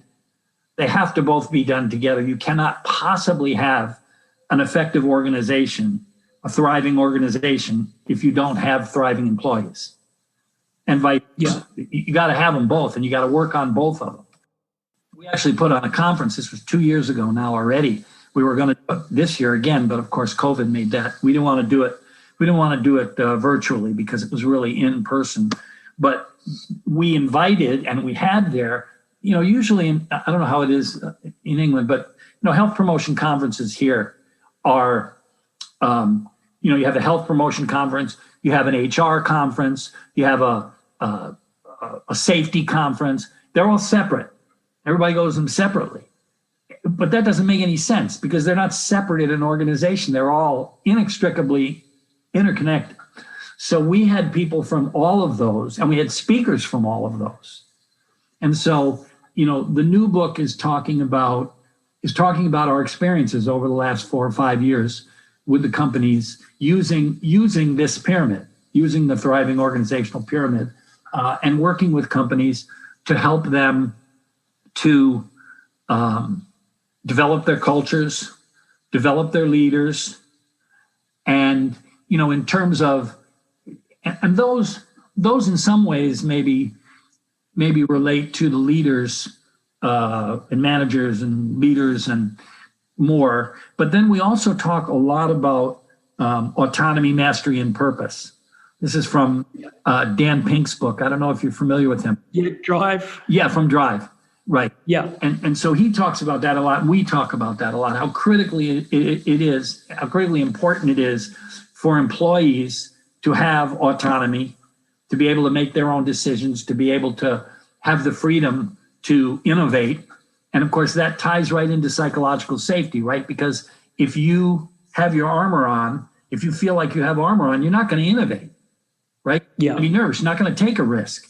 And especially in this day and age, in the VUCA world, and in this rapidly changing, crazy world, organizations have to be able to innovate quickly. We talked about being agile, right? You can do that if you're afraid to take a risk. So autonomy is critically important. Mastery is just getting better at what you do. And the companies that are being the most successful are pushing people to master things. And once they master things, then they move them on to learn something else. And mastery, you understand mastery. I mean, golf is a perfect example for mastery. If you want to be good at golf, you've got to do it a lot. Yeah. You think about an alien coming down from some other planet and seeing people try to get this little tiny freaking ball 300 yards away into a hole that big. Yeah. You need to, so the good companies do lots of training.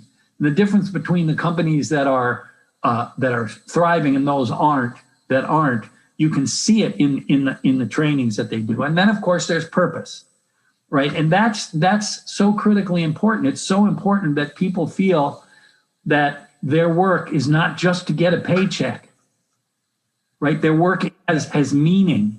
They're contributing to something bigger than themselves. I love the explanation. This comes from, I can't remember exactly who this comes from, but it's a really good, I think, analogy. I mean, if you think about the human body, if you think about red blood cells, right, they provide the oxygen. Yeah. Right? But the purpose of humans is not to get oxygen. Right? The purpose of humans is to have oxygen so you can live, so you can do something purposeful. Yeah. Same with companies, right? Companies need to make a profit or they won't stay in business, right? But the purpose of a company is not to make a profit. If that's the purpose, the company is not going to survive, right? Yeah. The purpose is to do something to improve the lives of people, the bigger picture, if that makes sense. Yeah. Yeah. Yeah. I mean, I have had conversations around this with clients in terms of health, like the purpose of health. Like health cannot be the ultimate goal. Like health is something that then helps you to do all of the other important things in life in terms of that you in want, relationships and hopefully that you want to do. Yeah. Right. The things that you want to do, the things that you need to do. It's easier to do those when you're healthy. Yeah. And even when you're not healthy, I mean, one could make an argument that I'm not healthy. I mean, I have MS. I have prostate cancer, early prostate cancer. I have high blood pressure, which is controlled.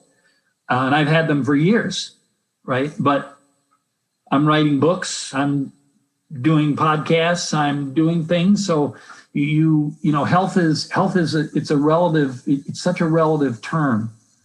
Yeah. And as you know, from the work that you do, blaming people for their health problems is never productive. No. In fact, it's always counterproductive. And yet, do that here. We have been doing that here in health promotion for 35 years. I've been fighting like hell against it because we're always doing it. Well, you didn't eat this. You should have eaten this. You shouldn't have done that. You didn't do this. Not helpful. No. And the same is true at the workplace, right? That's the psychological safety piece of that, right? So this project didn't go so well. Let's sit and talk about it. As your leader, I might say to you, what was it that you didn't have? What could I have done better to make sure that you would have thrived in this situation? Right? And then you coach. Yeah. So I mean, getting back to my original questions around if it's for employers or employees, it sounds as though even if someone's an employee and they're reading it, even the bits that feel like aren't relevant to them can give them examples of what a really thriving workforce does look like that they can then start to use as a bit of a litmus test to thinking about, okay, how do things stack up where I am working? How could this then be having an impact on Absolutely. like so many aspects of my mental health and all of these, like my life in general. Yeah, and I can tell you, because I told you we do some trainings. Now, this isn't the Health for Everybody training. We call this the Thriving Workplace Culture Certificate Training. And we're training people in the 7 points of transformation, how to do this. We're training them with the pyramid, right? That's the basic, what we're training them with. And it's interesting because we've had HR people, we've had some higher ups, but we have lots of employees as well who are working either wellness or HR or safety or whatever they're doing. And we've actually had, this is not a great way to market the program, but we've actually had people who have said to us, after reading this book and going through this training, I can't work here anymore. This is not how I want to spend my life. Yeah. And so we joke about that with the people very often, but we've had quite a few people. And of course, I always say to them, don't throw away plan A till you have a plan B, right? You can always be looking for a plan B, but you don't want to jettison plan A until you got a safe plan B. But so I think it's totally appropriate for employees as well as employers. And I would also add, Chris, that it's appropriate for employees anywhere. This isn't just for people in big organizations or fancy high-tech, Google, Jeff Bezos, Amazon. It's not just for those people because anybody in any job can work on autonomy, mastery, and purpose, even if it's somewhat of a struggle given the organizational structure. Yeah. And some really wonderful, really fascinating studies about, for example, people who work as maintenance crews in hospitals. So they clean the floors, they clean the bathrooms, they clean the ICU rooms. And some of them are very able to, they call it job crafting is the term. Yeah. And this is how people make sense of their work. I mean, you think about people who have purpose, so doctors and lawyers and nurses, that's easy, right? But what about a person who's cleaning bathrooms? Or what about a person who goes in and cleans the ICU after somebody's been really, really sick, right? Intensive care unit. can they have purpose in their life as well? And it turns out they can. The research is very clear. Not only do people who have purpose in those jobs do better, but you can actually train people, because you can have all of that maintenance group meet and they can share. One person can say, well, I really feel good about cleaning the floor because I know people aren't going to slip and hurt themselves in the hospital. And other people say, well, I hate that. I like this and I do this. And there was one great story. I love this story about a guy who cleaned the ICU rooms, and he would go and he would actually change the pictures in the rooms. He would move them from one room to the other. Now, remember, in ICU, a lot of people are in comas, right? So, in fact, my wife was in an ICU room in a coma for 6 weeks. So I've had the experience of this. And even though when they're in a coma, though, they're not completely out of it. And so his explanation was, well, I just thought when they might wake up or when they might be a little more conscious, they would see and they would really like a different picture in the room than it was there all the time. I mean, he created purpose for himself. Yeah. So I just think that's very powerful. Definitely. That is a very sweet story. Yeah. And that was a study, actually, was written up in a study, because they did a study to see which people in that maintenance crew had purpose and which people didn't have purpose and why. And half of them did, half of them didn't. So it's very fascinating research. It's out of the positive psychology sort of. I don't know if that term. Martin Seligman. Yeah, this wasn't Seligman. This was Amy Resniewski. But that's the sort of frame of thinking from which this comes. Nice. Yeah. And so, how did you, I know you kind of made reference to it already, but how did Salveo Partners, how did that all come about? Rosie read something I wrote or heard me speak or something, and she asked me to come in and speak at a company that she was working for at the time. And we just met, and I mean, I hadn't met anybody. Well, the woman I wrote my first book with, we were very simpatico, thought a lot alike, but that was many years before that. And I really hadn't met anybody in health promotion who thought like I did. And she's 30 years younger. I'm old enough to be her father. Our brains are, we think so alike about, we've been together 6 or 7 years now. We've written 2 books together, lots of trainings, lots of speech. We've had, 3 or 4 disagreements in 6 or 7 years, which we've quite amicably. And she's extremely smart. And as I said, extremely detailed, almost OCD. I tease her about it sometimes. She's just so organized. And really passionate, I don't think she'd care if I said it, but she's not afraid to use her language. Yeah, necessary, which I really like. I'm being a little careful here because I don't know what your readers are like, but so we just what happened was I called her up and I said, the first book I wrote was called The Spirit and Science of Holistic Health. More than broccoli, jogging, and bottled water, more than yoga, herbs, and meditation. And it was about holistic health, the sort of whole holistic approach. And I was getting ready to think about writing a new edition of it because it was older. And the woman who I wrote the first book with wasn't in health promotion anymore. So once I met Rosie and, we had so much in common, I said to her, I want to write a newer version of this book. Would you write it with me? And she said yes, and we started talking about it. And we thought, we shouldn't do this. We should write our own book. And so that's when we wrote the first book together.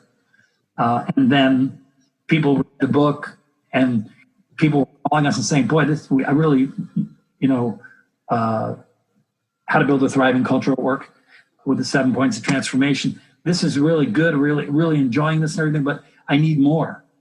And so we started an online training about 5 or 6 years ago called the Thriving Workplace Culture Certificate Training. We'll go through the book and teach people exactly how to do it and homework in between and all of that stuff. And then people were saying, well, we really love this training, but we want to keep in touch. And so we have a licensing group now. And so all the people who went through the training, we meet once a month.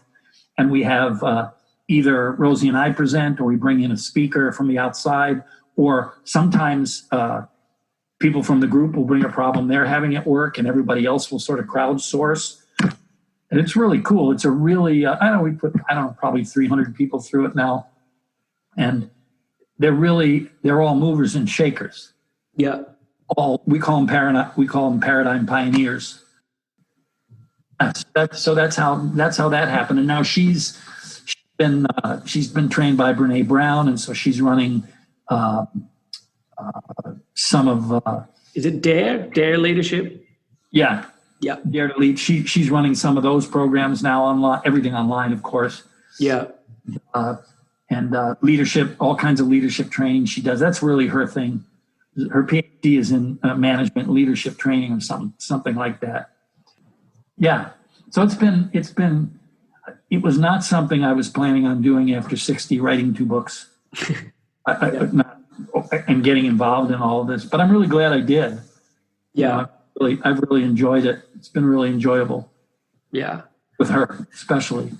And I guess obviously you having this background in sort of wellness and going into officer, like it sounds like it was a good match. Really good match. And she's got a bunch of other degrees too. She's got a master's in public health, and she's got an exercise degree too. So we have tons and tons in common.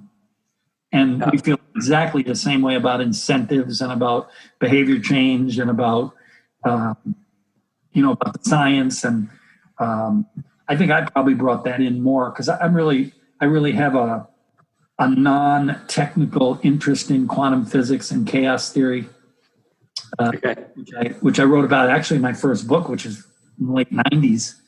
But I really think there are lots of applications of both of those to humans because they're messy and unexplainable and unpredictable. And that's humans. Yeah. Yeah. I know of chaos theory in passing and like the if a butterfly flaps its wings type thing, but I don't really know any more than that. Is there a way you can explain it in an easy to follow explanation? The thing about the butterfly effect is that it's true. That's true. That's not just a saying, right? So what chaos theory basically says is everything affects everything. Right. Right. So, which is very different, of course, from a linear explanation of, so if you have a linear equation, right? If you remember your equations, if you have a linear equation and you add something to one side, you end up adding the same thing to the other side, right? If you add one to one side, one comes up on the other side. That's not true. That's not true with nonlinear equations. A very small change on one side of an equation can make a huge change on the other side. So a very small, a butterfly flapping its wings in the Amazon can actually impact the weather a couple of weeks later on the other side of the world. And it does it the math is way beyond me. But I'll send you an article if you'd like. That somebody wrote on comparing chaos theory and health promotion and how it works out. Quantum physics is a little bit more difficult to talk about in terms of how it affects human beings. The way I use it is, or the way I've always used it is, in the early 20th century, physicists were pretty sure that everything was done with physics. They figured it all out. There's a little problem with gravity. They weren't sure exactly what that was, but basically they figured it out. And then all of a sudden, this quantum physics thing happened, right? And so what they found out was that, if you think about an atom, right, and you've got protons and neutrons, and you got the electrons going on the outside, which isn't exactly what happens, and they're in pairs usually. They're paired up. And so what they discovered was that if you split that pair of electrons up, which they were able to do, and you take one to New York and you take the other one to California and you change the spin on the one in New York, the spin on the one in California will change instantly. No time in between. there is a connection between those two things. Now, that goes against everything that anybody believed before the 20th century. In fact, Einstein went to his grave not believing it. He called it spooky action at a distance, but it's been proven. And theoretically, if it was the other side of the universe, it would also happen. So there's some kind of a connection between those two things, which is really, really amazing. And there are a whole bunch of other things with quantum physics. And what it told me was that things are much more complicated, complex, much more understandable, much less understandable, and much less predictable than we think. And I think human beings fit that really perfectly. Yeah. So I always say to people, when we're talking about workplace wellness and behavior change, right? If anything you're talking about doing at your workplace sounds like a lawnmower or a rodent, it's a problem. Yeah. Right? You want to compare human behavior? The thing to compare human behavior with is the weather. Yeah. Unpredictable, uncontrollable, changeable, right? So, if you think about all of the things that we do at these workplace wellnesses, if you think about the maze, when you put a piece of cheese at the end of the maze, the mouse will run through the maze and get cheese every time. Yeah. When you take the cheese away, won't do it anymore. Yeah. Right. And that's the difference between that's weight loss, that's exercise, that's all of those things. Because again, these are adaptive challenges, more complex. People are much more complex. I don't know. I haven't tried to explain quantum physics and chaos theory. No, you've done enough to get me to understand, just the complexity side of it, and that's interesting. I mean, I read there are a whole bunch of books that I read way back when that were. I looked at them. I picked because there wasn't a lot of math in it. Yeah. Physics and chaos theory, they're loaded with math that's way above my head, even above Al's head, actually. I mean, these are physicists, but there are people who write books relating these things to human behavior. Yeah. Human experience, really, is what I should say. Yeah.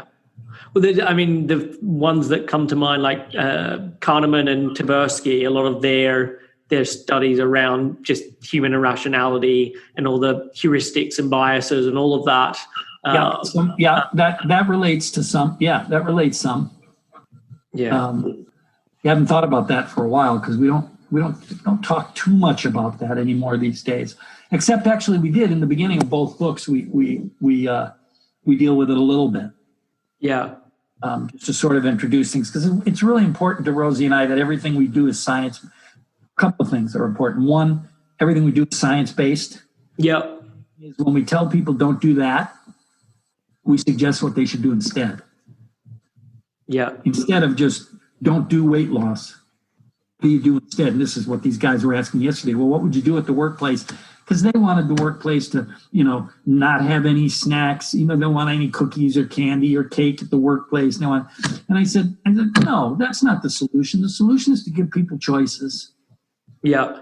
Right.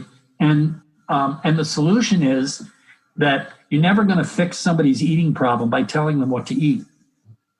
You're going to fix people's eating problem by letting them figure out what the problem is. And the way I would recommend that they do that at the workplace is to teach intuitive eating, to teach mindful eating, as well as, in our Health for Everybody program, we only have 1 week that's on intuitive eating. So obviously we're not teaching people intuitive eating, we're just introducing it. Yeah. So very often what we'll do is we'll do our program and then we'll do Michelle May's program afterwards. Yeah. 8 weeks on mindful eating. So you can make a dent. You can make a dent in that time if it's done properly. Yeah. So, interesting. Well, look, Jon, this has been awesome. Where should people be going if they're wanting to find out more about you? Where's the best place to point people? SalveoPartners.com. Yeah, all of our trainings are up there. There's tons of free white papers and ebooks and all kinds of stuff, and connections to order the books if people are interested in the books. So But salveopartners.com is the place to go. Yeah. And I'd also recommend people your LinkedIn, because you've got lots of articles there. Yes, that's true. Well, if you check on LinkedIn Pulse, I've written a few articles there. You have. Well, this was a pleasure, Chris. I've enjoyed talking to you. I hope that we can stay connected and share different things, since we have so many things in common that we're doing and stuff. And keep doing the great work you're doing. It's such needed work. And again, I'll just say this again. It's so nice to see a male doing this, because we just don't see that very often over here. Yeah. And, of course, eating disorders are becoming more prominent in males now. Yep. So very cool. Perfect. Well, yeah, thank you for your time. This has been great. Yeah, it's been fun, Chris.